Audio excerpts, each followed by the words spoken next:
Morning students. ठीक है, चलो क्वेश्चन शुरू करते हैं एक एक करके। मैं पूरी कैलकुलेशन नहीं करूंगा, फिर से बता रहा हूँ, सिर्फ कॉन्सेप्ट बताऊंगा। कैलकुलेशन आपको मिल जाएगी, नोट सेंड करूंगा, उससे आपको पता चल जाएगा। सिर्फ और सिर्फ हम कॉन्सेप्ट डिस्कस करते हैं। ठीक, पहला क्वेश्चन, T1 T2 क्या दे रखे हैं? Ends of focal code, focal code दे रखी है, मतलब फोकस से पास करेगी। एक पॉइंट यहाँ पर होगा, एक पॉइंट यहाँ पर होगा फोकल कोड का। ठीक है, पैराबोला दिया हुआ है y = 4x और इसके बारे में पूछा गया। एक एंड T1 से डिनोट कर लेते हैं, एक पॉइंट T2 से डिनोट कर लेते हैं। ठीक है, तो रिलेशन आ जाएगा T1 T2 -1, T1 T2 equal -1, ये अपना रिलेशन आ जाएगा।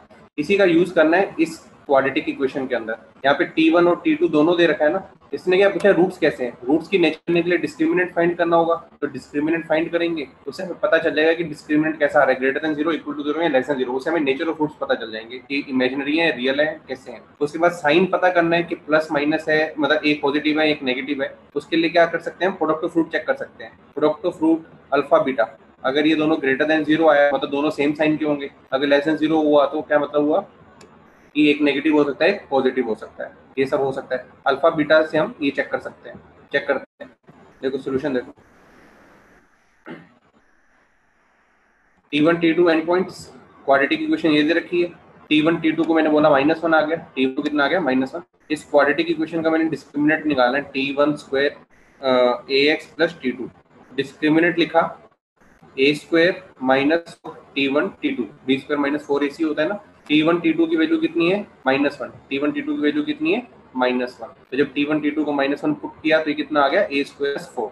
अब हमें पता है कि a² नॉन नेगेटिव होगा, a² क्या होगा, नॉन नेगेटिव। यहाँ पे 4 है, ये तो पॉजिटिव है, तो डिस्क्रिमिनेंट क्या आ गया, >0। गारंटेड बात होगी, डिस्क्रिमिनेंट क्या अपना >0, तो रूट्स कैसे होंगे, रियल होंगे। अब बात हुई कि कैसे होंगे, पॉजिटिव होंगे, नेगेटिव होंगे, क्या होंगे। उसके लिए मैंने क्या किया, प्रोडक्ट ऑफ रूट निकाल दिया। प्रोडक्ट ऑफ रूट निकालूंगा तो क्या आएगा, देखो, alpha into beta C/A, T2/T1, T2/T1 किया। अब यहाँ से क्या किया, T वैल्यू निकाल दी। T2 की वैल्यू क्या आ जाएगी, -1/T1, तो कितना बन जाएगा, -1/T1²। अब T1² क्या होता है, पॉजिटिव। ओवरऑल क्वांटिटी क्या आ गई, नेगेटिव। तो प्रोडक्ट ऑफ रूट क्या, <0।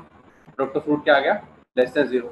डिस्क्रिमिनेंट क्या आ गया, >0। तो रूट्स कैसे होंगे, रियल होंगे और ऑपोजिट साइन के होंगे, एक पॉजिटिव होगा एक नेगेटिव होगा। तो चैट पे बताओ एक बार। देखो option C will be the correct answer, 1 positive and 1 negative. Focal कोड का कॉन्सेप्ट यूज हुआ, T1 T2 × -1, फोकल कोड की प्रॉपर्टी यूज हुई, डिस्क्रिमिनेंट यहाँ से यूज हुआ और प्रोडक्ट ऑफ रूट यूज हुआ। तीन कॉन्सेप्ट यूज हुए। अल्फा बीटा किस लिए यूज हुआ, nature of root, sorry sign of root, positive या नेगेटिव, इसके लिए हुआ। और फोकल कोड का कॉन्सेप्ट T1 T2 का रिलेशन निकालने के लिए हुआ। ठीक है, नेक्स्ट क्वेश्चन में पढ़ते हैं। नेक्स्ट क्वेश्चन अपन 53 देखेंगे पहले, क्योंकि 53 विजिबल है यहाँ पे साइमल्टेनियसली 51 के पैरेलल 53 और 53, इसलिए 53 कर लेते हैं, क्योंकि अगर नीचे जाऊंगा तो 53 दोनों दिख जाएंगे सोल्यूशन में। तो पहले 53 डिस्कस करते हैं। 53 देखो क्या कह रहे हैं, वर्टेक्स ऑफ द पैराबोला, इसका वर्टेक्स देखो, बहुत पेपर ज्यादा मुश्किल नहीं था, पेपर आसान था वैसे तो। ये देखो मैं क्या कह रहा हूँ, vertex of the parabola y² = 8x, इसका वर्टेक्स कितना हो जाएगा, 0,0। क्या कह रहा है, ये वर्टेक्स है जो वो सेंटर है किसका, सर्कल का। सर्कल का सेंटर क्या मिल गया अपने को, 0,0। उसके बाद क्या कह रहा है, जो पैराबोला है cuts the circle at ends of latus rectum. मान लो ये पैराबोला है आपका, ये पैराबोला है और जो सर्कल है इसके लेटस रेक्टम के एंड्स को कट करके जा रहा है ऐसे। ठीक है, तो मतलब पॉइंट पता है अपने को, ये पॉइंट पता है, क्योंकि पैराबोला दिया हुआ है y² = 8x, a की वैल्यू कितनी हो जाएगी, 2, a की वैल्यू हो जाएगी 2। तो लेटेस्ट रेक्टम के हमें पता है क्या होते हैं, a, 2a, और नीचे वाला क्या होता है, a, -2a, a, -2a। तो ये पॉइंट पता चल सकता है, ये पॉइंट पता चल सकता है, ये पता चल जाएगा। एक पॉइंट बहुत है, सफिशिएंट है। सेंटर ऑफ द सर्कल क्या दिया हुआ है, 0,0। एक पॉइंट पता लग गया, सेंटर 0,0। एक एंड पॉइंट पता, मतलब सर्कल पे एक पॉइंट पता लग गया जहाँ से सर्कल पास कर रहा है, a, 2a। a की वैल्यू तो अपने को पता है 2, तो पॉइंट कितना हो जाएगा, 2,4। 2,4। एक सर्कल के ऊपर पॉइंट पता लग गया 2,4, सर्कल का सेंटर पता लग गया 0,0। इक्वेशन ऑफ सर्कल निकाल सकते हैं, यस और नो। रेडियस हो जाएगा, सेंटर पता लग जाएगा, सब कुछ हो जाएगा। चलो नेक्स्ट क्वेश्चन पे पढ़ते हैं। एक सेकंड, देखो सॉल्यूशन देख लो इसका 53 का।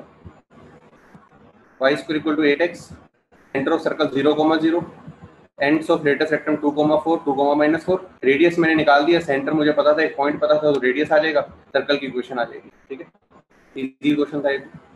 नेक्स्ट क्वेश्चन अब देखते हैं 52।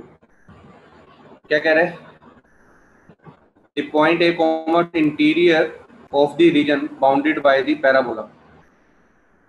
देखो सिंपल, एक parabola y square equal to 16, 4a, ये हो जाएगा 4,0, 4,0। ठीक है, a,2 is an interior point in the region of the parabola and the double ordinate through the focus। Focus से एक डबल ऑर्डिनेट जा रही है, मतलब वो रेक्टम ही हो जाएगी। ठीक है, ये एक लाइन मिल गई, एक पैराबोला मिल गया। उसके बाद कह रहा है a,2a इंटीरियर रीजन में होना चाहिए, मतलब जो पॉइंट है इस वाले अंदर वाले रीजन में आना चाहिए, इस वाले रीजन में आना चाहिए।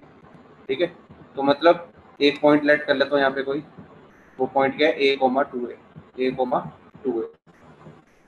अब वो इसके अंदर होना चाहिए, एक तो पैराबोला के अंदर कर दो, ये पैराबोला के इंटीरियर में ले आओ, इस पैराबोला के इंटीरियर में ले आओ, और इस वाले के लेफ्ट साइड में ले आओ, इस वाले के लेफ्ट साइड में ले आओ। मतलब पोर्शन में चाहिए, मतलब इस पैराबोला के तो अंदर आ जाए, इस पैराबोला के तो अंदर आ जाए, और इस लाइन के लेफ्ट में आ जाए। ये चीज करनी है, तो क्या करेंगे? देखो दो सिंपल सी बात है, a,2a को इसके अंदर पुट कर दूंगा, इस आएगा y स्क्वायर माइनस 16x। इस कर्व को बोल देता हूँ, इस कर्व का नाम दे देता हूँ S1। S1 में पुट करके, S1 को पुट करके लेस देन 0 कर दूंगा, क्योंकि पॉइंट पैराबोला के अंदर चाहिए, तो S1 लेस देन 0 कर दूंगा। साथ में क्या करूंगा, इसके लेफ्ट में चाहिए, तो ये जो पॉइंट है a,2a और ये वर्टेक्स 0,0, ये दोनों इस लाइन के एक ही से, ये दोनों पॉइंट a,2a और ये वाला पॉइंट इस लाइन के एक ही साइड पे है, तो क्या करूंगा, दोनों पॉइंट का प्रोडक्ट ग्रेटर देन 0 कर दूंगा, क्योंकि दोनों लाइन के एक साइड पे है, तो एक ही साइड पे करना है, तो दोनों पॉइंट पुट करके इस लाइन पे, ये लाइन कौन सी है, x इक्वल टू 4, इसमें पुट करके क्या कर दूंगा, ग्रेटर देन 0 कर दूंगा, कंडीशन लगा के। देखो सॉल्यूशन देखते हैं तो समझ आएगा। मैंने ये कर्व लिखी, y square equal to 16x थी ना, y square equal to 16x में मुझे क्या था, a,2a पुट किया, तो ये पुट करके मैंने लेस देन 0 कर दिया, s लेस देन 0 करना था तो मैंने कर दिया s लेस देन 0, तो कंडीशन आ गई a should belongs to 0 to 4। ये तो कर दिया पैराबोला के अंदर आने के लिए। इस लाइन की इक्वेशन क्या है, x इक्वल टू 4, ये भी लिख सकता हूँ x माइनस 4 इक्वल टू 0, ये भी लिख सकता हूँ। अब इसके अंदर क्या करूंगा, a,2a और 0,0 एक ही साइड पे रखने, दोनों पुट करके प्रोडक्ट ग्रेटर देन 0 कर दूंगा, क्योंकि कॉन्सेप्ट कौन सा यूज हो रहा है, position of a point with respect to a given line. ठीक है, वो अगर मैंने किया तो देखो क्या हुआ, ये देखो point lies on left of x equal to 4, तो 0,0 a,2a on the same side of x minus 4 equal to 0, तो 0,0 को जब इसमें मैंने पुट किया 0,0 को, तो क्या आया -4। जब a,2a को पुट किया तो क्या आया a-4, इसको क्या कर दिया ग्रेटर देन 0, क्योंकि सेम साइड पे। अब इसको सोल्व किया तो क्या आया a लेस देन 4, पहली कंडीशन से आया था a 0 to 4, दोनों की कंडीशन सेटिस्फाई होंगी तो आंसर क्या आएगा, a बिलोंग्स टू 0 to, बताओ समझ आया, चैट में बताओ फटाफट, a belongs to 0 to 4। Question number 54 के अंदर क्या कह रहा है, देखो coordinates to the point on the parabola which is the minimum distance of the circle. मान लो एक पैराबोला दिया हुआ है कोई, और एक सर्कल दिया हुआ है, मान लो, ठीक है, ऐसी कोई दो लोकेशन है, एक पैराबोला की एक सर्कल की। मैं कह रहा हूँ दोनों के बीच में मिनिमम डिस्टेंस निकालना है। आपने कॉन्सेप्ट पढ़ा होगा, minimum distance lies along the common normal. Minimum distance कहाँ मिलता है, कॉमन नॉर्मल के अलोंग होता है। कहाँ पर होता है, इसका आंसर हो जाता है, तो कॉमन नॉर्मल के अलोंग मिनिमम डिस्टेंस मिलता है। अब कॉमन नॉर्मल का मतलब क्या है, एक नॉर्मल जो पैराबोला पर भी हो और वो सर्कल पर भी हो। इतना हमें पता है कि एक नॉर्मल जब सर से पास करती है तो उसके सेंटर से पास करती है, इतना हमें पता है, उसके सेंटर से पास करती है। तो वो कह रहे हैं कि पैराबोला पे एक पॉइंट बताओ जो कि सर्कल के सबसे नियर है, वो कौन सा पॉइंट होगा, वो जो कॉमन नॉर्मल पे लाई करेगा। देखो ये पॉइंट हो जाएगा सर्कल पे और ये पॉइंट हो जाएगा पैराबोला पे, जो आपस में सबसे क्लोज प्रोक्सीमिटी बनाएंगे। ठीक है, पैराबोला पे आप एक लाइट पॉइंट लेट कर सकते हो क्या, 80 स्क्वायर कॉमा 280, 80 कॉमा 280, ठीक है, ये पॉइंट आ गया। अब एक काम कर सकते हो, ये पॉइंट आपको पता है parabola Y square equal to 8x है, ए की वैल्यू कितनी हो जाएगी 2, ए की वैल्यू कितनी हो जाएगी 2, तो ये पॉइंट पता लग जाएगा आपको, ये पॉइंट कितना हो जाएगा 2t square comma 40, 2t square comma 40, ठीक है। अब क्या करना है, इस पॉइंट पे क्या आप नॉर्मल की इक्वेशन ले सकते हो पैराबोला पे, इक्वेशन के नॉर्मल का स्लोप कितना होता है -t, कितना होता है -t, जो पैराबोला पे नॉर्मल बनाते हैं उसका स्लोप कितना रहता है -y square equal to 8x में। तो नॉर्मल की इक्वेशन लिख दी जाएगी और वो नॉर्मल कहाँ से पास करेगी, इस सर्कल के सेंटर से पास करेगी, इस सर्कल के सेंटर से पास करेगी। सर्कल का सेंटर कितना है 0, -6, 0, -6, 0, -6 से उस नॉर्मल की इक्वेशन को सेटिस्फाई करा देना। नॉर्मल की इक्वेशन आ जाएगी पर्टिकुलर पॉइंट पे, उस पॉइंट को 0, -6 को उस नॉर्मल की इक्वेशन में पुट कर देना कि क्या वैल्यू आ जाएगी आपकी, t की वैल्यू आ जाएगी, t की वैल्यू आ जाएगी। एक तरीका तो ये करने का, एक तरीका तो ये है करने का, ठीक है। दूसरा तरीका देखो, आप क्या कर सकते हो, ये पॉइंट पता है 2t, 40, ये पॉइंट पता है 0, -e। आप क्या चाहते हो कि ये वाला जो डिस्टेंस है वो मिनिमम हो जाए, ये डिस्टेंस क्या हो जाए मिनिमम। जब ये डिस्टेंस मिनिमम हो जाएगा वही सबसे नियरेस्ट पॉइंट मिलेगा जो सर्कल के सबसे नियर हो जाएगा। तो आप क्या कर सकते हो, इस पॉइंट का और इस पॉइंट का डिस्टेंस फॉर्मूला लगा सकते हो, इस पॉइंट और इसके सेंटर को आपको सबसे कम है तो क्या करो, इसका डिस्टेंस फॉर्मूला लगा दो और इस डिस्टेंस को मिनिमाइज कर दो, इस डिस्टेंस को क्या कर दो minimize using the help of differentiation. First derivative second derivative, इसमें मिनिमम वाला कॉन्सेप्ट अभी वैसे पढ़ा नहीं है, जिसको लगाना आता है उससे आप इसको मिनिमम कर सकते हो डिफरेंशिएशन की हेल्प से। अगर आपको कॉनिक सेक्शन वाला कॉन्सेप्ट यूज करना है कि नॉर्मल की इक्वेशन लिख के सर्कल का उसमें सेटिस्फाई करा दो तब भी टी की वैल्यू आ जाएगी। अगर डिफरेंशिएशन का कॉन्सेप्ट यूज करना है तो क्या करो, ये पॉइंट का और सेंटर का डिस्टेंस आ जाएगा, डिस्टेंस फॉर्मूला से टी की टर्म्स में उसको डिफरेंशिएट कर देंगे टी के रिस्पेक्ट में, उसे टी की वैल्यू पता चल जाएगी और ये हमें पॉइंट पता चल जाएगा कि वो मिनिमम कब देगा डिस्टेंस। यस और नो, बात आई समझ? आगे बढ़ते हैं। देखो सॉल्यूशन दिया हुआ है मैंने, आप सॉल्यूशन देख लेना इसका।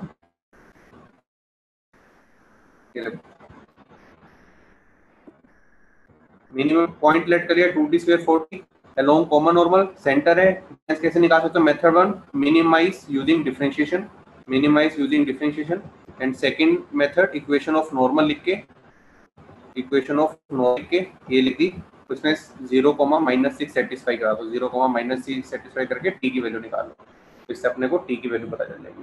Next question,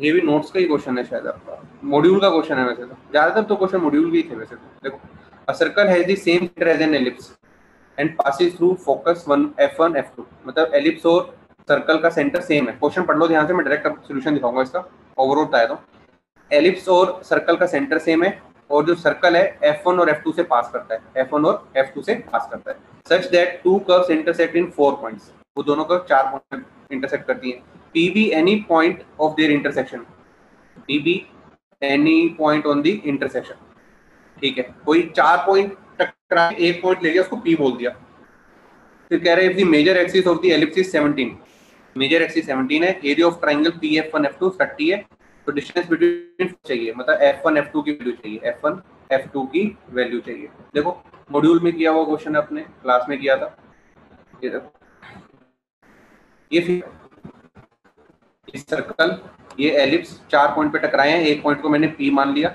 circle F1 F2 से पास करता है, F1 F2 से पास करता है, साथ उसने क्या बोला हुआ है कि जो मेजर एक्सिस की लेंथ है, मेजर एक्सिस की लेंथ है वो कितनी है 17, मेजर एक्सिस की लेंथ कितनी है 17, और 17 किसके इक्वल होगा 2a के इक्वल होगा।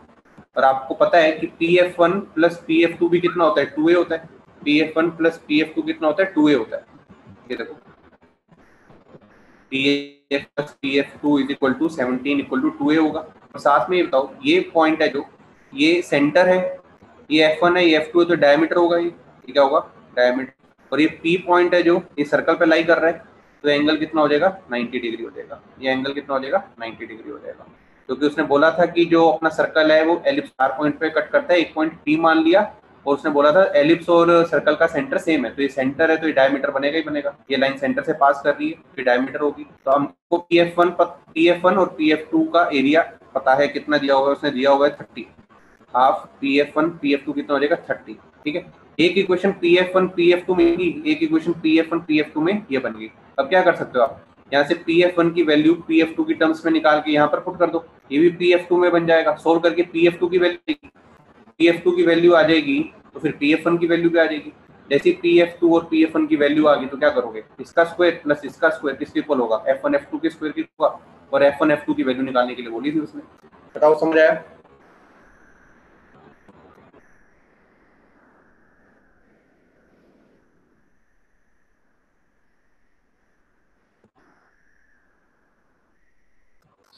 मेरी रिस्पॉन्स दो, तभी आगे बढ़ूंगा मैं। यस नो बोल लो, वेट कर रहा हूँ। क्वेश्चन नंबर 56 करेंगे डिस्कस। कह रहा है an arc of a bridge is semi elliptical with major axis horizontal. ये सेमी एलिप्स आ गया, मेजर एक्सिस है जो वो हॉरिजॉन्टल है, वो क्या है हॉरिजॉन्टल, ये हॉरिजॉन्टल बना दिया। ये लेंथ ऑफ बेस इज 9, ये सेंटर मान लेते हैं, तो ये पूरी लेंथ कितनी है 9, ये पूरी लेंथ कितनी है 9। Highest part of the bridge is 3 metre, highest part of bridge is 3 metre, तो ये कितना हो जाएगा 3 मीटर। ठीक, the best approximation of the pillar 2 metre from the centre. कह रहे best approximation of the pillar बताओ 2 metre from the centre of the base. Centre ये, सेंटर ये है, इधर से 2 मीटर इधर चल जाते हैं, 2 मीटर इधर चल जाते हैं, तो 2 मीटर इधर गए तो उसका क्या कह रहा है बेस्ट अप्रोक्सीमेशन पिलर की। पिलर तो कैसे होता है वर्टिकल होता है ना, तो यहाँ से कह रहे हैं कि सेंटर से 2 मीटर इधर जाओ, जो पिलर बनेगा, पिलर तो ऐसा बनेगा, कह रहे इसकी लेंथ निकालो, इसकी लेंथ निकालो। ठीक है, अपने को क्या पता है माइनर एक्सिस दे रखी है 3, मेजर एक्सिस दे रखी, मतलब सेमी माइनर एक्सिस दे रखी है 3, और सेमी मेजर एक्सिस कितनी हो जाएगी 9/2, 9/2, और सेमी माइनर कितना है 3। एलिप्स की इक्वेशन तो लिख ही सकते हैं, एलिप्स की इक्वेशन कितनी आ जाएगी x² अपॉन 9/2 का होल, x² अपॉन 9/2 का whole square plus y² upon 9 equal to 1। अपने को क्या निकालना है, ये पॉइंट निकालना है। इस पॉइंट में एक्स कोऑर्डिनेट तो कितना है 2, और ये नहीं पता कितना है, इसको मान लेते हैं y। तो अब ये पॉइंट इसमें पुट कर दो, को 2 पुट कर दो, y की वैल्यू निकल के आ जाएगी, y की वैल्यू जो निकल के आ जाएगी वही आपकी हाइट होगी। बात आई समझ? यस और नो?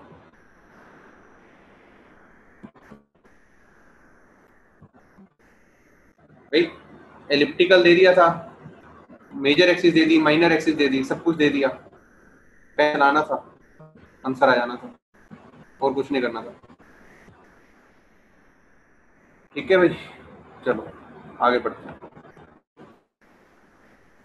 नेक्स्ट क्वेश्चन देखो सोल्व किया हुआ है मैंने, आप देख लेना यहाँ पे। ठीक है, नेक्स्ट क्वेश्चन देखते हैं।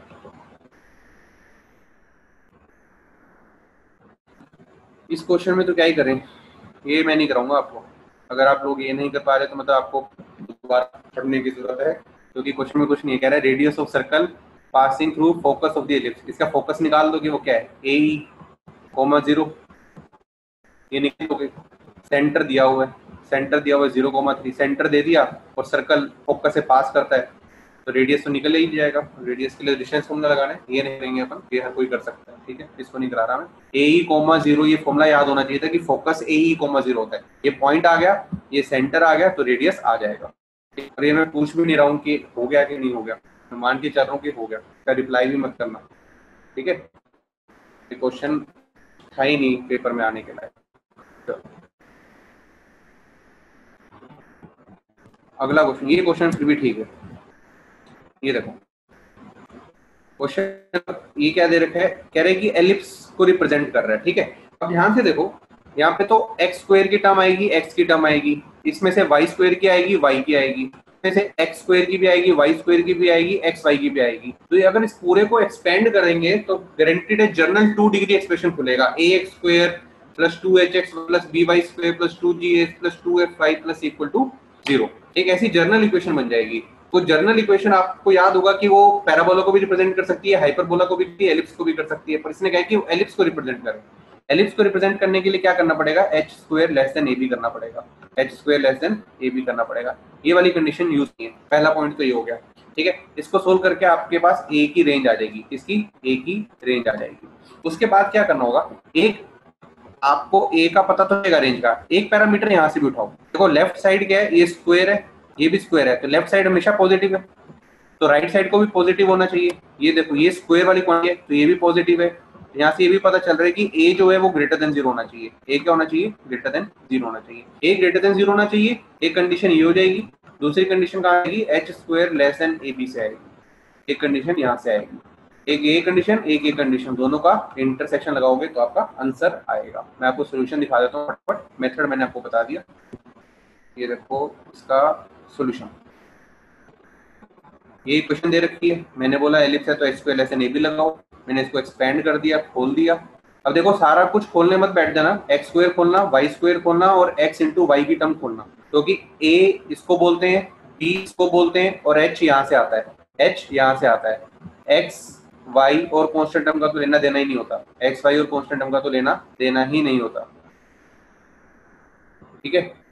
तो आप क्या कर दोगे, यहाँ से H square less than A B लगा दोगे, H square less than A B लगा दिया, एच मुझे यहाँ से दिख जाएगा, ये 120 ए है तो इसका हाफ कितना हो जाएगा? 60 ए, तो 3600 बन जाएगा। ए और बी आ जाएगा, इसको सोल्व करके ए की वैल्यू आ जाएगी, ए की वैल्यू यहाँ से आ जाएगी। और क्या कर सकते हो आप, और वो वाली चीज भी ए ग्रेटर देन 0 वाली, दोनों का इंटरसेक्शन ले लो।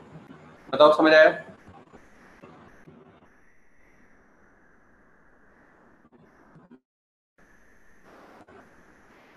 हाँ वो भी कर सकते हो आप, ई वाला फॉर्मूला लगा के, P S equal to E P M वाला, और परपेंडिकुलर डिस्टेंस वाला याद होगा तो मॉड्यूल का क्लास में क्वेश्चन कराया था, P S equal to E equal to P M से वो परपेंडिकुलर डिस्टेंस को डिनोट करता है, उस तरीके से भी कर सकते हो, वो वाला तरीका भी कर सकते हो। अगर किसी को यहाँ परपेंडिकुलर डिस्टेंस होते हैं, अगर वो किसी को याद है तो आप उस तरीके से कर सकते हो कि एक पर्टिकुलर पॉइंट का डिस्टेंस जो अगर आप हॉरिजॉन्टल पे डालते हो तो डिनोट करता है और उधर डालते हो तो एक को डिनोट करता है। अगर वो चीज याद है तो उससे भी कर सकते हो, ठीक है ना। क्लास में मैंने से 2 क्वेश्चन कराए थे मॉड्यूल डिस्कशन के टाइम पे, ठीक है। अभी आएंगे इस क्वेश्चन को भी कर लेना, उस तरीके से भी कर लेना, नोट चेक कर लेना एक बार। नेक्स्ट क्वेश्चन, दोनों ही तरीके ठीक है, ज्यादा लंबा कोई भी नहीं पड़ेगा। Next question, simple question, n tending to infinity, ये दिया हुआ इक्वल टू b, b क्या कह रहा है? एक फाइनाइट नंबर, b क्या आना चाहिए? एक फाइनाइट नंबर आना चाहिए। तो क्या करूंगा, पहला काम तो मैं करूंगा एलसीएम ले लूंगा। क्या करूंगा? एलसीएम ले लूंगा। कह रहा है a कोमा b की वैल्यू निकालनी है, एलसीएम लेते हैं पहले, लेते हैं पहले। ये देखो, ये मैंने एलसीएम लेके यहाँ तक आ गया, मैंने इसका एलसीएम गया तो यहाँ पर गया an plus an square minus 1 minus n square, ठीक है। ये सब हो गया an माइनस 1, ये n वाली होगी, ये कांस्टेंट टर्म होगी और ये n स्क्वायर वाली टर्म होगी। और लिमिट्स देखो कहाँ पे टेंड कर रही है? इन्फिनिटी पे। लिमिट कहाँ टेंड कर रही है? इन्फिनिटी पे। अब खुद बताओ, उसने क्या बोला है? b को बोला है फाइनाइट वैल्यू है, b क्या है? Finite value. तो देखो नीचे हाईएस्ट पावर कितनी है? n की 1, यहाँ पे n की पावर 0, यहाँ पर n की पावर 1, यहाँ पर n की पावर 2। अब मुझे खुद ही सोचो कि n की पावर 2 अगर क्वेश्चन में रही तो नीचे तो n है, ऊपर n स्क्वायर है, तो आंसर इन्फिनिटी पे जाएगा। इन्फिनिटी पे लेके जाना नहीं है, क्योंकि उसने बोला है कि b कैसा होना चाहिए? फाइनाइट होना चाहिए। b अगर फाइनाइट होना चाहिए तो गारंटीड है क्या? n स्क्वायर वाली टर्म को गायब होना पड़ेगा, n स्क्वायर को गायब होना पड़ेगा, तो a को क्या, a माइनस 1 को क्या होना पड़ेगा? a माइनस 1 को होना पड़ेगा 0। a की वैल्यू कितनी आ जाएगी? 1। a तो आ गया 1। जैसे a 1 आया, a तो एग्जैक्ट 1 है, अप्रोक्स 1 नहीं, एग्जैक्ट 1। a को 1 पुट करते ये टर्म कहाँ पे भाग जाएगी? 0 पे भाग जाएगी। ये टर्म तो 0 होगी, क्योंकि हम डिस्कस चुके हैं कि a इक्वल टू 1 तो करना ही पड़ेगा, तभी क्वेश्चन को किया जा सकता है। a 1 आ चुका है अपना। आगे देखो, a को 1 किया तो उससे बना क्या? ये चीज तो गायब। यहाँ पे भी a को 1 पुट करना पड़ेगा, 1 पुट कर दिया तो n minus 1 upon n plus 1 और इक्वल टू क्या है? b। अब यहाँ क्या कर सकते हो? इन्फिनिटी है, n को कॉमन लो ऊपर से और नीचे, तो लेफ्ट साइड में क्या आ जाएगा? n को ऊपर 1 minus 1 by n, 1 minus 1 by n, नीचे क्या आएगा? 1 plus 1 by 1 plus 1 by n, n common लेके काट दी, n टेंडिंग टू इन्फिनिटी है, ये कहाँ जाएगा? 0 पर, ये कहाँ जाएगा? 0 पर। आंसर कितना आएगा? 1। b की वैल्यू कितनी आ जाएगी? 1। a की वैल्यू भी कितनी आएगी? 1। चैट पे बताओ समझ आया? a1 b1।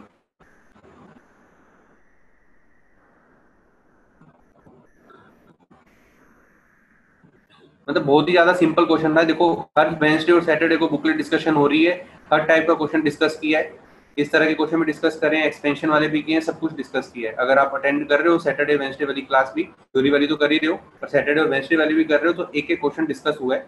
अगर सिर्फ बुकलेट भी मॉड्यूल भी ढंग से लगाया है, तो एक भी क्वेश्चन ऐसा नहीं था कि पेपर में ना हो सके। ठीक है, तो बहुत कम बच्चे आते हैं सैटरडे वेडनेसडे को। अगर अटेंड करोगे, अगर बुकलेट पहले ही हो जाती है तो अलग बात है, पर अगर नहीं होती और अटेंड भी नहीं कर रहे हो तो गलत बात है। पूरी क्लास से पहले फिर कोई दिक्कत नहीं है कि ना आओ, पर अगर नहीं हुई है और फिर भी अटेंड नहीं कर रहे हो, फिर आप अपना नुकसान करा रहे हो। Question number 60।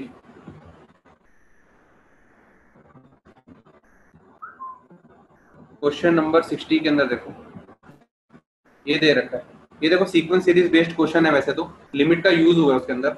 ठीक है, 1 माइनस 1/4, 1 माइनस 1/9, 1 माइनस 1/16, 1 माइनस 1/, शायद लेवल 2 में दे रखा था सीक्वेंस सीरीज के, या सिंगेज में दे रखा है सीक्वेंस सीरीज में ऐसा क्वेश्चन। अगर किसी ने ट्राई करा हो तो उसको याद आया था पेपर में। अब देखो करना, इसको हम एलसीएम लेते हैं। देखो टेलीस्कोपिक तो नहीं है क्योंकि बीच में प्लस नहीं है, बीच में प्लस नहीं है कि खुल के कट पिट जाए, पर मल्टीप्लिकेशन के अंदर भी कभी ना कभी कैंसिल होते रहते हैं, तो इसके अंदर में वही करना था। टेलीस्कोप में तो क्या होता है, एक टर्म दूसरे से कैंसिल होती रहती है।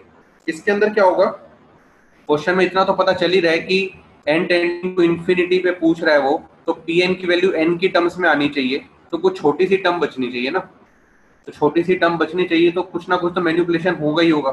ठीक है,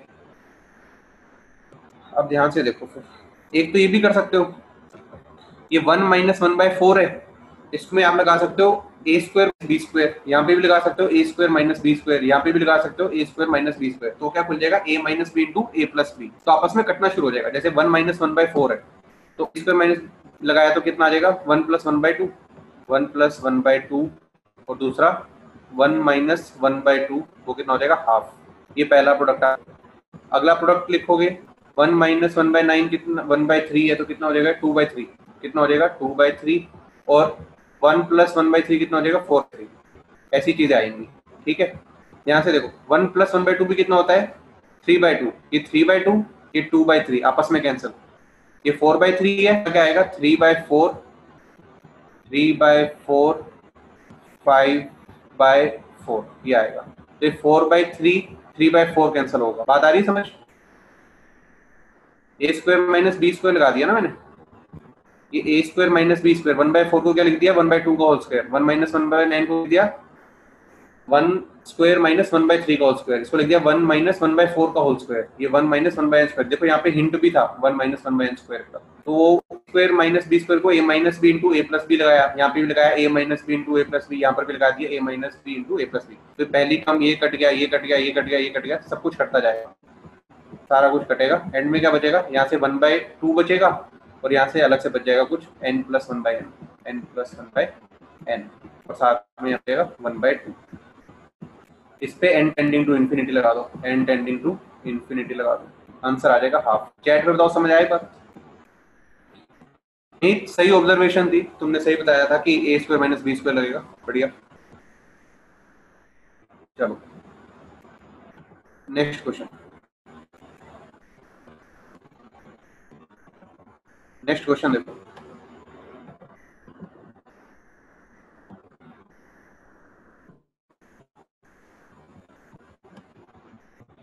अब यहाँ पे देखो ध्यान से, क्वेश्चन नंबर 61, ये वाली इक्वेशन दे रखी है x माइनस, ये तो क्या हो जाएगा फ्रैक्शनल पार्ट हो जाएगा, क्या हो जाएगा फ्रैक्शनल पार्ट।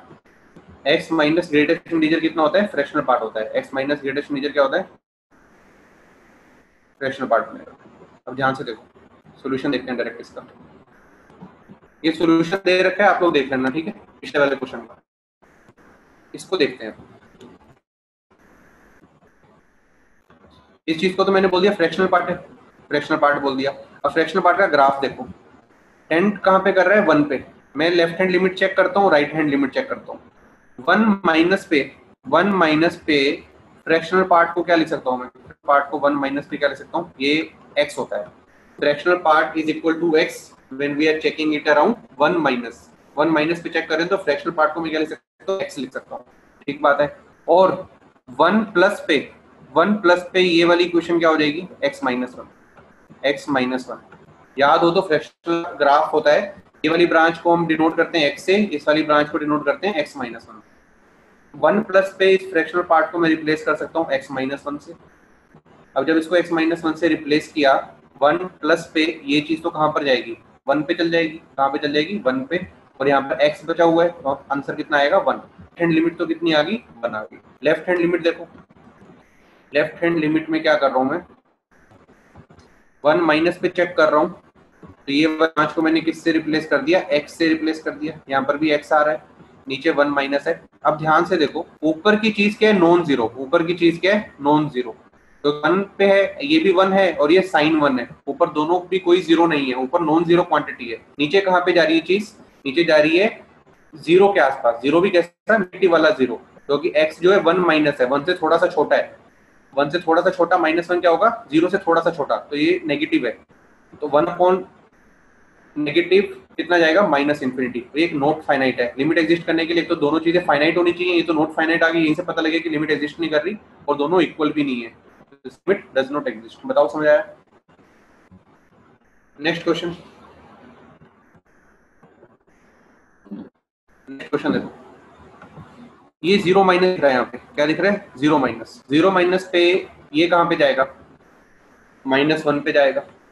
ग्रेटेस्ट इंटीजर किसका है, जीरो से थोड़े से छोटे का, जीरो से थोड़ा सा छोटा माने negative minus zero point something, उसका ग्रेटेस्ट इंटीजर कहाँ पे जाएगा, माइनस वन पे।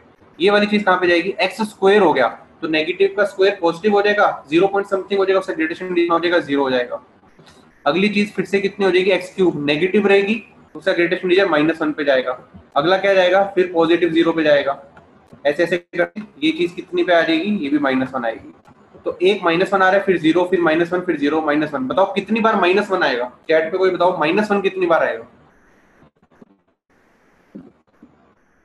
माइनस वन बताओ कितनी बार आएगा।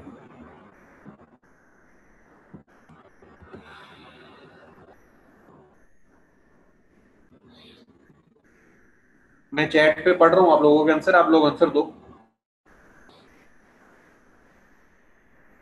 नहीं, जिन्होंने गलत दिया है इसका मतलब पेपर में वही गलती हुई, आप गलती हुई होगी आप लोगों से, ठीक है। देखो एक आ रहा है, जब x की पावर वन थी तब माइनस वन आ रहा है, एक थ्री पे माइनस वन आ रहा है, एक पावर फाइव पे माइनस वन आ रहा है, आखिरी पावर क्या है, टू एन प्लस वन। देखो इन इन पावर पे आंसर माइनस वन आ रहा है, अब खुद ही चेक कर लो एपी की हेल्प से, ये कितनी टर्म्स है, ये कितनी टर्म्स है, एन प्लस वन टर्म्स है, चेक कर लेना आप लोग एपी की तरीके से। कॉमन डिफरेंस टू चल रहा है, ये टू एन प्लस वन है, और ये पहली टर्म कितनी है, one. Power one, power three, power five और टू एन प्लस वन पे माइनस वन आ रहा है, तो इतनी बार माइनस वन आ रहा है, तो टोटल टर्म्स कितनी है, एन प्लस वन। निकाल लेना टोटल टर्म्स, दिख भी रही है, देख भी सकते हो, अगर नहीं देख पा रहे हो तो फॉर्मूला से निकालो। तो n plus one time minus one आ रहा है, तो इस वाली पूरी क्वांटिटी का, इस पूरी क्वांटिटी को मैं क्या बोल सकता हूँ, ये माइनस वन कितनी बार आया, एन प्लस वन टाइम्स आया, तो इसको बोल सकता हूँ minus N plus one, minus N plus one. उसके आगे क्या दिया हुआ है, plus N plus one, plus N plus one. अब नीचे कुछ भी हो अपने को कोई लेना देना नहीं, ऊपर तो एग्जैक्ट जीरो आ चुका है, ऊपर क्या आ चुका है, एग्जैक्ट, ऊपर क्या आ चुका है, एग्जैक्ट जीरो। फिर भी नीचे वाला देख लेते हैं एक बार, नीचे वाला चेक करते हैं तो क्या आ रहा है। देखो ये ग्रेटेस्ट इंटीजर कहाँ पे जाएगा, माइनस वन पे, तो ये वन माइनस वन कट गया, ये मोड एक्स है, जीरो माइनस है तो नेगेटिव, ये कैसे खुलेगा, माइनस एक्स के साथ, minus x plus two x कितना हो जाएगा, एक्स, तो जीरो अपॉन एक्स आ गया, जीरो अपॉन एक्स, और एक्स टेंडिंग टू क्या है, जीरो, एक्स टेंडिंग टू क्या है, जीरो माइनस। ऊपर क्या आ चुका है, एग्जैक्ट जीरो, नीचे क्या है, टेंडिंग टू जीरो, नीचे क्या है, tending to zero, sir will be exact zero. बताओ समझ आया, ये सुनो, ठीक है ना। आप टर्म्स एपी की हेल्प से कर लेते, one three five seven two N plus one, अगर सोचने में जोर आता तो एपी के फॉर्मूले से लगा लेते, कर तो सकते ही थे ना। चलो नेक्स्ट क्वेश्चन, नेक्स्ट क्वेश्चन क्या है, ये तो सिंपल ही है बिल्कुल, कर लेते हैं फिर भी इसको, लेकर 63 को मैं बता देता हूँ पर आप कर लेना। देखो क्या कह रहे हैं, कॉन्टिन्यूस है जीरो से इनफिनिटी पे, then most suitable value of A and B. Continuous है, देखो ये पॉलिनोमियल फंक्शन है पहला वाला, इसको कहीं दिक्कत नहीं है, दिक्कत कहाँ पर आएगी, जहाँ पे डेफिनेशन चेंज हो रही है वहां पे चेक करना पड़ेगा, गारंटी तो कोई नहीं है कि वहां दिक्कत है कि नहीं है, पर पॉलिनोमियल फंक्शन अपनी रेंज में तो जहाँ पे वो डिफाइन होते हैं कॉन्टिन्यूसली होते हैं, तो इसको चेक करने वाला पॉइंट कौन सा है, वन। ये तो कांस्टेंट फंक्शन है तो कंटिन्यूस ही होगा, पर चेक कहां पर करेंगे, रूट टू पे फिर से चेक करेंगे। ये भी क्या है, पॉलिनोमियल फंक्शन है, इसको भी कहां पे चेक करेंगे, रूट टू पे, जहां पे फंक्शन की डेफिनेशन चेंज हो रही है वहीं पर करेंगे। अगर पॉलिनोमियल फंक्शन होता है कहीं पे चेक करने की जरूरत नहीं होती, कहां पर चेक करने की जरूरत है, जहां पे उसकी डेफिनेशन चेंज हो रही है, डेफिनेशन चेंज हो रही है, ठीक है। तो वन पे चेक कर लेना, left hand limit equal to A कर दो, left hand limit equal to A कर दिया, इसकी लेफ्ट हैंड लिमिट कितनी आ जाएगी, वन पे, one by one by A equal to A किया तो कितना आ जाएगा, one by A equal to A करोगे तो ए की वैल्यू कितनी आ जाएगी, +1, ए इक्वल टू आ जाएगा +-1। फिर √2 पे इसको चेक करो, √2 पे ए की वैल्यू क्या होगी, 1 भी हो सकती है और -1 भी हो सकती है। देखो केस बनाए होंगे, मैं दिखा देता हूँ सोल्यूशन, इसका सोल्यूशन दिखा देता हूँ। ये देखो x इक्वल टू 1 पे a इक्वल टू 1/a किया तो a इक्वल टू +-1 आ गया। अब √2 पे चेक करनी है, √2 पे चेक करना है तो ये वाली चीज पे भी √2 पुट करना है और इस वाले के लिए √2 भी चेक करना है। अब इसका आंसर या तो 1 लूंगा या फिर -1 लूंगा, तो दो केस बनाऊंगा। √2 पे चेक करने के लिए, √2 पे चेक करने के लिए जब इसमें x को √2 पुट किया तो इसको एक बार 1 के इक्वल किया और एक बार -1 के इक्वल किया, तो यहाँ से भी b की वैल्यूज आएंगी, यहाँ से भी b की वैल्यूज आएंगी। इसके लिए a कौन सा ट्रीट करोगे, a को ट्रीट करोगे 1, इस वाले के लिए a को क्या ट्रीट करोगे, -1। तो -1 के साथ जो भी यहाँ के b के कॉम्बिनेशन आ रहे हैं वो आंसर में आएंगे, a इक्वल टू 1 से यहाँ से जो b के कॉम्बिनेशन आ रहे हैं वो आंसर में आएंगे। बात आ गई समझ, तो बताओ चैट पे यस और नो।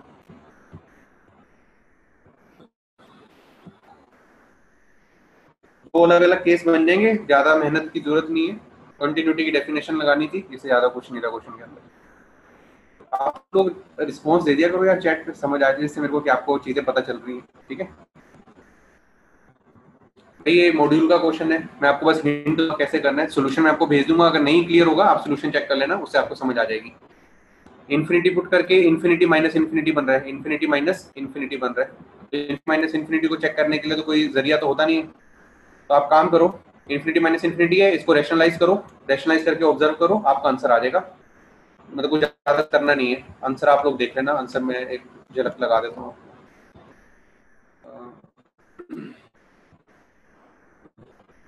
ये देखो डैश कर दिया, इससे बात बन जाएगी, ये ऊपर आ गया, ऊपर कट के आ गया, आगे आप लोग कर लेना, इसको देख लेना सोल्यूशन को, ये नहीं बता रहा मैं आपको। नेक्स्ट क्वेश्चन में जा रहा हूँ 65,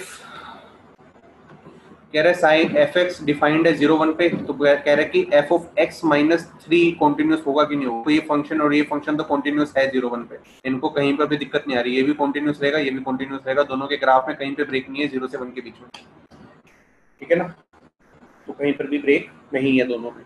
तो कॉन्टिन्यूस प्लस कॉन्टिन्यूस क्या होता है, कॉन्टिन्यूस। तो आपको क्या चेक करना है, x -3 पे चेक करना है, तो जब x है जो x 0 से 1 के बीच में हो तो x -3 कहाँ से कहाँ तक पुट करोगे, x -3 कहाँ से कहाँ तक पुट करोगे, 0 से लेके 1 तक पुट करोगे, क्योंकि x -3 को डिफाइन कर रहे हो, x की जगह क्या पुट करना है, x -3, x की जगह क्या, x -3, x की जगह क्या करना है, x -3, तो x कितना आ जाएगा 3 से 4, x कहाँ से आ जाएगा 3 से 4 आ जाएगा, तो 3 से 4 के अंदर f of x -3 भी कॉन्टिन्यूस ही रहेगा, क्योंकि f of x कॉन्टिन्यूस था, इसको कोई दिक्कत नहीं थी 0 से 1 के बीच में, जब x की वैल्यू 3 से 4 के बीच में पुट करोगे तो f of x -3 को भी कोई दिक्कत नहीं आने वाली। आया समझ, x को x -3 से रिप्लेस किया, वो फंक्शन अब 3 x की वैल्यू 3 से 4 के बीच में पुट करोगे तो वैसे ही बिहेव करेगा जैसे f of x बिहेव कर रहा था, तो दोनों में कोई दिक्कत नहीं आएगी, बिहेवियर वाइज सेम है, शिफ्ट हो गया, बस ग्राफ की शिफ्टिंग हुई है जस्ट, और कुछ नहीं हुआ। नेक्स्ट क्वेश्चन, अब देखो ध्यान से, कह रहे ये π/4 पे डिफाइन नहीं है, ये कह रहे π/4 पे डिफाइन नहीं है, पर कह रहे कि π/4 पे कॉन्टिन्यूस है, तो कह रहे f of π/4 की वैल्यू क्या करूं कि वो कॉन्टिन्यूस हो जाए, अभी वो कह रहे डिफाइन है, डिफाइन नहीं है तो इसका मतलब क्या हुआ, π/4 पे उसकी लिमिट निकालो, लिमिट का जो आंसर है वो f π/4 के इक्वल कर दो, तो वो π/4 पे डिफाइन हो जाएगा, मतलब π/4 पे अभी तो आंसर एग्जिस्ट नहीं कर रहा, पर आप अलग से डिफाइन करो, वो डिफाइन इस तरीके से करो कि वो π/4 पे कॉन्टिन्यूस हो जाए, तो लिमिट निकालनी पड़ेगी x = π/4 पे, x = π/4 पे लिमिट निकालनी पड़ेगी। भाई चैट पे मैसेज आ रहा है कि स्क्रीन दिख नहीं रही, दिख रही है कि नहीं दिख रही, दिख रही है तो यस लिख दो। सूर्या अपना वो चेक कर लो, कुछ प्रॉब्लम आई होगी इंटरनेट वगैरह कुछ में, क्योंकि बाकी सबका आंसर यस आ गया, सबको दिख रही है स्क्रीन, ठीक है।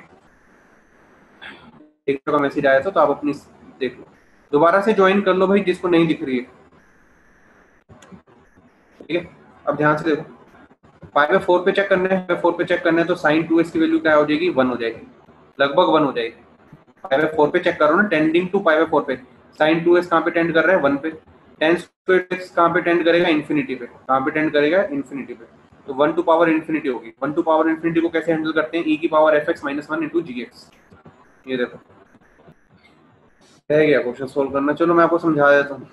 देखो कुछ नहीं करना है, साइन 2x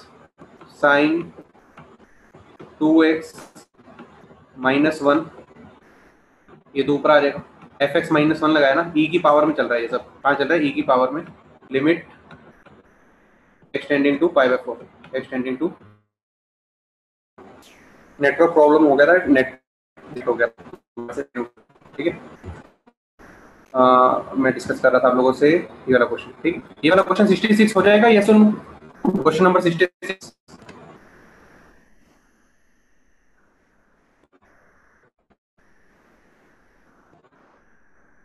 ठीक, डिस्कस कर लिया हमने, क्वेश्चन नंबर 66 डिस्कस हो चुका था अपना, ठीक, आगे बढ़ते हैं, question number 67, question number 67 doubt class में कम से कम 15 से 20 बार डिस्कस हो चुका हुआ है, मैंने आपको लिखवा दिया था, बताओ कर लोगे? क्वेश्चन नंबर 67 कम से कम 15 से 20 बार मैंने बताया था, इंपॉर्टेंट है, और इसका मैंने आपको बता भी दिया था कि डायरेक्ट रिजल्ट याद रखो, देखते ही क्वेश्चन हो जाएगा, ठीक है, ये मैं डिस्कस नहीं कर रहा हूँ, क्वेश्चन नंबर 67 ये बहुत बार डिस्कस हो चुका हुआ है। क्वेश्चन नंबर 68 भी आप लोगों का हो चुका हुआ है क्लास में, अमन सर ने शायद कराया हुआ है कॉपी में, क्वेश्चन नंबर 68 भी मैं डिस्कस नहीं करूंगा, और मैं फिर से बोल रहा हूँ आपको 67 के रिजल्ट्स जो मैंने आपको लिखवाए हैं ये आप लोग याद रख लोगे तो बहुत फायदा रहेगा, नहीं तो अगर इसको प्रोसीजर से करोगे तो बहुत लेंथी जाता है, टाइम खा जाता है 5 मिनट का। जो मैंने रिजल्ट लिखवाए हैं की वैल्यू 1 से बड़ी, 0 से 1 के बीच में, 0 से छोटी, कब डिफरेंशिएबल है कब कॉन्टिन्यूअस है, याद रखोगे तो बहुत फायदा रहेगा। नेक्स्ट देखते हैं, 68 हो गया, 69 मैं भी करा, अमन सर भी करा चुके हैं क्लास के अंदर, क्वेश्चन नंबर 69 मैंने भी कराया हुआ है और अमन सर ने भी कराया हुआ है, दोनों ने कराया हुआ है, तो क्वेश्चन नंबर 69 भी नहीं कराऊंगा मैं अभी। क्वेश्चन नंबर 70 देखते हैं डायरेक्ट, क्वेश्चन नंबर 70 के अंदर क्या कह रहा है, fx एक और डिफरेंशिएबल फंक्शन है, और फंक्शन है तो क्या लिखूंगा, f of minus X is equal to क्या होगा, minus of f of x, ठीक है।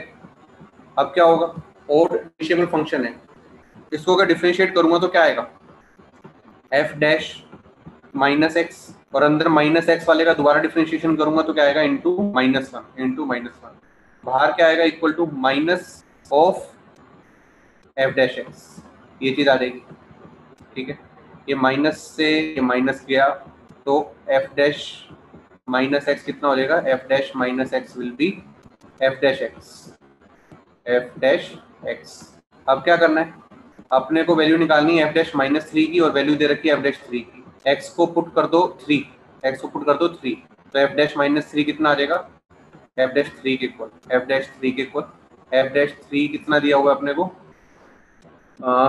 -2, बताओ समझ आया, ये सुनो। नेक्स्ट क्वेश्चन देखो, साफ साफ दिख रहा है ये वाला क्वेश्चन, तो आपको सैंडविच पे ही जाएगा ये क्वेश्चन, कहाँ पे जाएगा, सैंडविच पे। इस तरीके से आपने करे होंगे क्वेश्चन बहुत सारे, देखते ही पता चल जाता है कि ये अपना सैंडविच टाइप का क्वेश्चन है। देखो डिनोमिनेटर में तो क्वांटिटी क्या है, कांस्टेंट ही है, 1 square plus 2 square plus 3 square up to n square, कितना हो जाएगा, n into n plus 1 2n plus 1/6, नीचे तो कांस्टेंट चीज है, ऊपर वाले को हैंडल करना है अलग से, इस वाले को हैंडल करते हैं, देखो कैसे,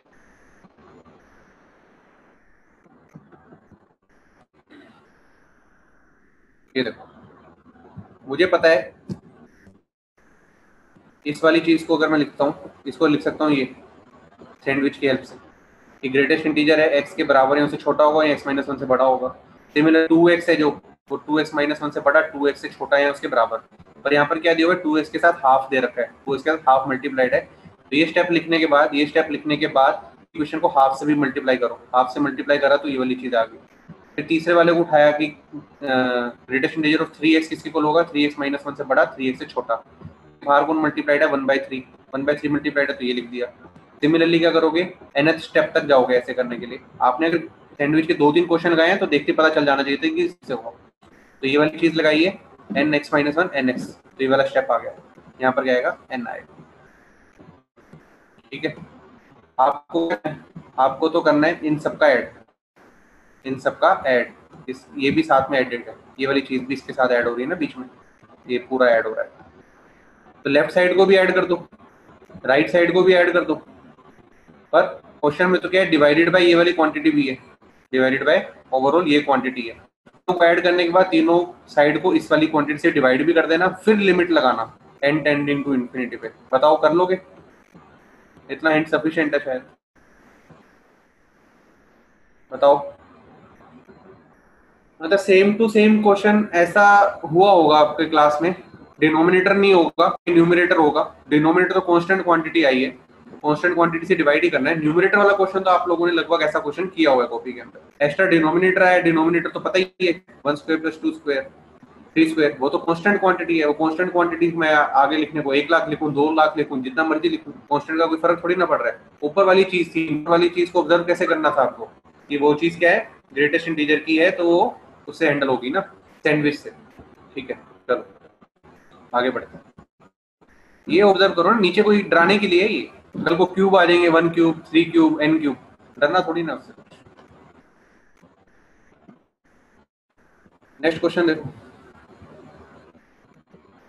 क्या कह रहा है। एफ एक्स एक कॉन्टिन्यूस फंक्शन है, रेंज दे रखी है एफ एक्स की 2 से √26, 2 रूट 26 लगभग कितना होगा, 5 का square 25, 5 point something, 5 point something, ठीक है 5 पॉइंट समथिंग, ब्रैकेट बंद। कह रहे जो जी एक्स है उसको कॉन्टिन्यूस होना चाहिए, जी एक्स को कॉन्टिन्यूस होना चाहिए, तो बताओ सी मिनिमम कितना होना चाहिए। अब ध्यान से देखो, ये 2 से लेके 5 पॉइंट समथिंग है, और अपना क्या करना है, जी एक्स के ग्रेटेस्ट इंटीजर के अंदर है। ग्रेटेस्ट इंटीजर को कॉन्टिन्यूटी पे दिक्कत कब आती है, जब अंदर की क्वांटिटी क्या बनती है, इंटीजर बनती है। तो मतलब एफ एक्स है 2 से लेके 5 पॉइंट समथिंग है, तो 2.5 को मैं किससे डिवाइड करूं कि बीच में कोई भी इंटीजर ना फंसे, कोई भी इंटीजर ना फंसे, मतलब इसके अंदर रेंज जो घूमे, इसके अंदर जो रेंज घूमे उसके बीच में कभी इंटीजर ना है, क्योंकि अगर इंटीजर आएगा तो उस पॉइंट पे वो डिसकंटिन्यूस हो जाएगा। तो 2 से लेके 5 को मैं किससे डिवाइड करूं, मिनिमम वैल्यू से। मान लो आप कहते हो कि 1 से डिवाइड करते हैं तो बात नहीं बनेगी ना, तो 2 से 5 होगा, 2 से डिवाइड करो तो 2 डिवाइडेड बाय 2 1 होता है, 5 डिवाइडेड बाय 2 कितना होता है, 2 पॉइंट समथिंग, तो 1 से कोमा 2 पॉइंट समथिंग, तो 1 से 2 पॉइंट समथिंग के अंदर तो कौन आ जाएगा, 1 से 2 पॉइंट समथिंग में कौन आ जाएगा आपका, एक इंटीजर आ जाएगा, 2 आ जाएगा। तो आपको उसने बोला least positive integral value of 6, तो आपको क्या करना पड़ेगा, आपको क्या करना पड़ेगा, अगर 3 से चेक करते हो, 3 से चेक करते हो तो 2 डिवाइडेड बाय 3 कितना होगा, 0.6 होगा, और 5 डिवाइडेड बाय 3 कितना होगा, 1.6। अब अगर ये ग्रेटेस्ट इंटीजर में रेंज ऑसिलेट कर रही है तो इनके बीच में 1 आ रहा है, तो 1 पे वो डिसकंटिन्यूस हो जाएगा। तो आप चेक करोगे तो 6 वैल्यू सी की ऐसी होगी जब बात बन जाएगी। 2/6 कितना होगा, 1/3, और 5/6 कितना होगा, 5/6। अब इन दोनों की क्वांटिटी के बीच में कभी भी आपका इंटीजर नहीं आ रहा, तो इसका ग्रेटेस्ट इंटीजर लोगे तो बीच में कभी भी इंटीजर नहीं फंसा, तो डिसकंटिन्यूटी का सवाल ही नहीं पैदा होता। यस और नो? तो ऑब्जर्वेशन थी, मेथड नहीं था कोई, ऑब्जर्वेशन थी। आपको बस ग्रेटेस्ट इंटीजर की डेफिनेशन पता होनी चाहिए थी, वो डिसकंटिन्यूअस कब होता है, जब ग्रेटेस्ट इंटीजर के बीच में इंटीजर फंसता है तब बताती है। तो आपको सी इस तरीके से रखना था कि एफ एक्स को डिवाइड करने पर सी पे वो ग्रेटेस्ट इंटीजर ना बने। नेक्स्ट क्वेश्चन, ये भी सेम ऐसा ही है, देखो sine x plus cos x, कोई बताएगा sine x plus cos x की रेंज कहां से कहां तक होती है, sine x plus cos x की रेंज कहां से कहां तक होती है, फटाफट बताओ चैट पे। Sine x plus cos x कहां से कहां तक घूमता है, हाँ √2 से लेके -√2, ठीक है, प्लस √2 से -√2 तक ऑसिलेट करता है। तो मतलब इंटीजर के अंदर कौन कौन फंस रहा है, √2 से लेके -√2, तो बीच में कौन कौन से इंटीजर आ जाएंगे, उल्टा लिख दिया मैंने, इंटरचेंज कर लेना, पहले पॉजिटिव वाला लिख दिया, माइनस फंसेगा, 0 फंसेगा, और कौन फंसेगा, 1 फंसेगा।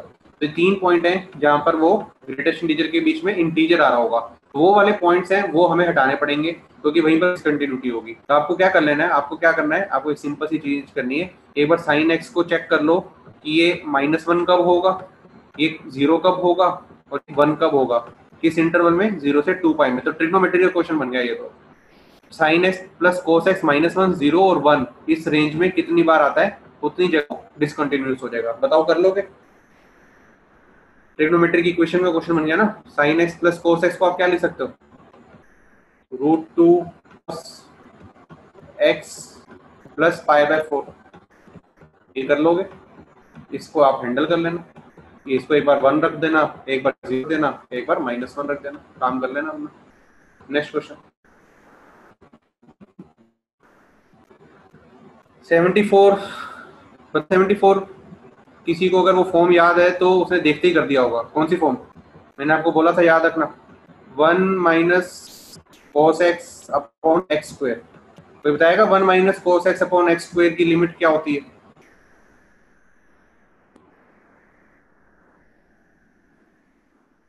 हाँ हाफ। क्या होगी? हाफ। सूर्या एंड पॉइंट्स पे तो चेक ही नहीं करना 0 और 2 पाई पे, वो पॉइंट इंक्लूडेड ही नहीं है, 0 2 इंक्लूडेड नहीं है, पे चेक नहीं करना। पिछले क्वेश्चन में 0 और 2 पाई पे ओपन ब्रैकेट लगी है, क्लोज ब्रैकेट नहीं है। अगर क्लोज ब्रैकेट लगी होती तो लेफ्ट हैंड लिमिट या सिर्फ राइट हैंड लिमिट चेक की जाती। ठीक है, आपको पता है इस क्वेश्चन के अंदर इसका आंसर होता है हाफ। यहाँ पे x होना चाहिए और नीचे उस नंबर का स्क्वायर होना चाहिए। यहाँ पे 10x है, यहाँ पर क्या है 10x, तो यहाँ पर क्या होना चाहिए था 100x स्क्वायर, 100x स्क्वायर, और यहाँ पे मल्टीप्लाई तो 100 से, किससे 100 से। तो ये वाली क्वांटिटी क्या हो जाएगी हाफ। ये कितनी हो जाएगी हाफ, हाफ इंटू 100 कितना हो जाएगा 50, हाफ इंटू कितना हो जाएगा 50। ठीक है, तो उसने बोला कि कॉन्टिन्यूस है, तो इसको तो राइट हैंड लिमिट तो चेक ही मत करो, उसने बोल रखा है ना कॉन्टिन्यूस है, तो left hand limit equal to function की वैल्यू, मतलब इसको निकालने की कोई जरूरत नहीं है क्योंकि उसने बोल रखा है कि कॉन्टिन्यूस है। कॉन्टिन्यूस है तो क्या करो, इसकी वैल्यू इसकी इक्वल कर दो बस, तो इसका आंसर 50 आ गया। तो फिर भी निकाल, इंटीजर टाइप था तो आंसर तो आएगा ही आएगा ना, ऑब्जेक्टिव टाइप होता तो और सोचते, और उसने कॉन्टिन्यूस बोला है तो इसकी लिमिट निकाल के इसकी इक्वल कर दो तो 50 आंसर आ जाएगा। ठीक है, ऐसे टच ना करना इसको निकालने के लिए। ये हो गया 50 आ गया आंसर। लास्ट क्वेश्चन, और अपने पास बचे हैं 2 मिनट। ये देखो एक्स क्यूब माइनस 5, इसको तो मैंने सोल्यूशन किया हुआ, वहीं से समझाता हूँ। ये देखो 2x क्यूब माइनस 5, एक्स की वैल्यू दे रखी है 1 से लेके 2, x अगर 1 से लेके 2 है, x अगर 1 से लेके 2 है ओपन ब्रैकेट, तो 2x क्यूब माइनस 5 कहाँ से कहाँ तक होगा, -3 से 11 तक होगा, -3 से 11 तक होगा। अब आपको क्या चेक करना है, इसके अंदर इंटीग्रल पॉइंट कितने आ रहे हैं, इंटीग्रल पॉइंट कितने आ रहे हैं। देखो 11 पे चेक करने की जरूरत नहीं है क्योंकि 11 तो इंक्लूडेड ही नहीं है। दिक्कत कहाँ कहाँ पर आएगी, बीच में इंटीजर 10 भी आ रहा है, 9 भी आ रहा है, 8 भी आ रहा है, 7 भी आ रहा है, अप टू 0, -1 भी आ रहा है, -2 भी आ रहा है। ये पॉइंट्स तो दिक्कत करेंगे ही करेंगे, जब जब ऐसे इंटीग्रल बनेगा तो वो दिक्कत देगा। क्रूशियल पॉइंट क्या है, -3 चेक करने वाला। -3 देखो कब आ रहा है, मतलब इस ग्रेटेस्ट इंटीजर के अंदर -3 कब बनता है, जब x को 1 पुट किया जाता है, जब x को 1 पुट किया जाता है तो -3 आता है। मतलब f(1) की वैल्यू, f(1) की वैल्यू कितनी है -3, f(1) की वैल्यू कितनी है -3।